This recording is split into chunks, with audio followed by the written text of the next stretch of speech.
Guidance का concept क्या है,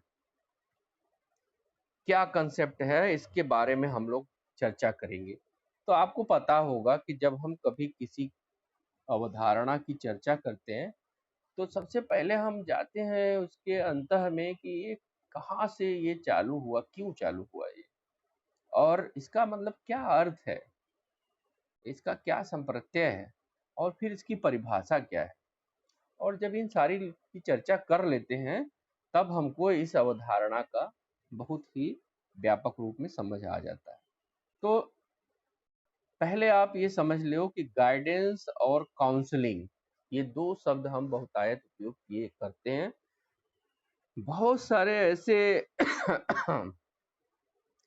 शिक्षा शास्त्री हुए हैं, उन्होंने तो कहा कि ये जो निर्देशन है और जो परामर्श है ये दोनों एक ही हैं, इसमें कुछ अंतर नहीं है, ऐसा उन्होंने कहा। जब उन्होंने ऐसा कहा तो फिर कुछ ऐसे निकल के आए, बोले नहीं नहीं ये ऐसा लोग उपयोग जरूर करते हैं लेकिन ऐसा है नहीं, ये एक है नहीं, इसमें थोड़ा सा अंतर है। तो उस चीज की भी चर्चा हम लोग करेंगे। तो सबसे पहले हम लोग गाइडेंस की चर्चा कर लें, क्योंकि जो पार्ट हमको पढ़ाना है पूरा पेपर भी एक तरह से इसी तरह से बटा भी है दो भाग में। गाइडेंस के 2 यूनिट दे दिए हैं, काउंसलिंग के दो दे दिए हैं।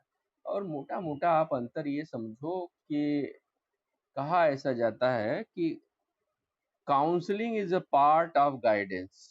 काउंसलिंग जो होती है, परामर्श जो होती है, वो निर्देशन का एक हिस्सा होता है, इज अ पार्ट, एक हिस्सा होता है। यानी गाइडेंस में बहुत ढेर सारे कार्य करने होते हैं, निर्देशन में बहुत ढेर सारे कार्य करने होते हैं, जिसमें से एक कार्य परामर्श देना भी है।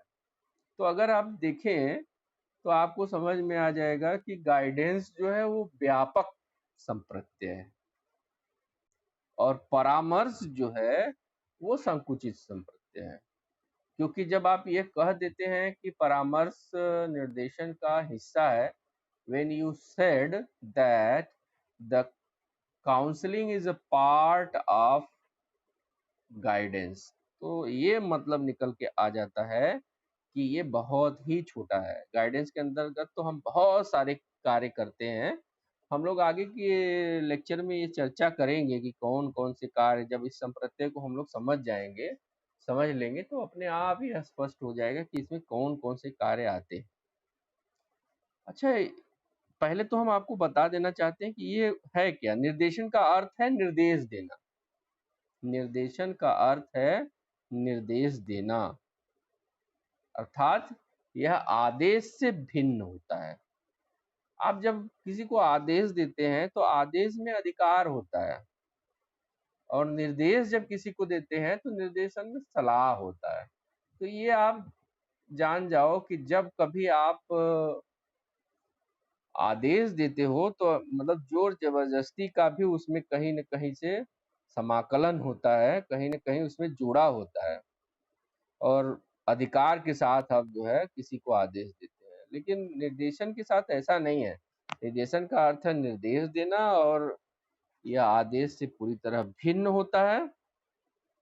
इसीलिए कहा गया कि किस चीज को हम निर्देशन कहेंगे, तो कहा गया कि यह किसी बालक या व्यक्ति को दी जाने वाली सलाह या सहायता है। यह सलाह या सहायता किसी बालक या व्यक्ति को नैतिक, आध्यात्मिक तथा व्यावसायिक क्षेत्र में बड़ों द्वारा छोटों को दी जाती है। तो बड़ों से तात्पर्य ये नहीं है कि उम्र में बड़ा होगा या रिश्ते में कोई रिश्ता ऊंचे स्तर का होगा, ऐसा नहीं है। इसका सिर्फ अर्थ यही है कि वो व्यक्ति आपको गाइडेंस दे सकता है, निर्देशन दे सकता है, जो कि नैतिक रूप से, आध्यात्मिक रूप से और व्यावसायिक रूप से आपसे ज्यादा जानकारी रखता हो, आपसे ज्यादा ज्ञान उसके पास हो। तो कहीं भी इसमें ये बात नहीं होती है कि आप गाइडेंस में वो सारी चीजें शामिल कर ले कि आप उम्र में बड़े हैं तो आप कर देंगे, नहीं ऐसा नहीं है।